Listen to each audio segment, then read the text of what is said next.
O BNG fíxose eco de varias solicitudes que lle fixeron chegar nas últimas semanas os veciños de Palmeira. Entre outras cuestións, as solicitudes van referidas á necesidade de recoller as augas pluviais e a mellora da pavimentación de viais na zona de Insuela. Esta rúa necesita que se fagan beirarrúas, necesita que se lle poñan sumidoiros de augas pluviais, necesita que se señalice tanto a horizontal como a vertical, e tamén necesita que se corrixan algúns defectos que son moi molestos, como por exemplo, pois hai unhas canalizacións que están no aire e que cada vez que pasa un coche, pois fai un ruido espantoso, tanto de día como de noite. Parecen cousas pequenas, pero iso é moi importante porque a xente tamén ten o seu dereito ao descanso.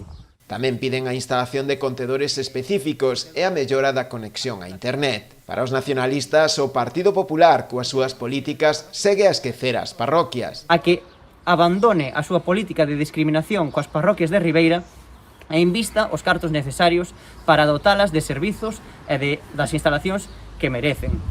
Os nacionalistas tamén mostraron a súa postura sobre o recente peche da oficina de Abanca nesta parroquia, que supón un problema para moitos residentes. O BNG anunciou que levarán o tema ao Parlamento galego e reclamarán tamén que o Concello retire os cartos públicos desta entidade bancaria.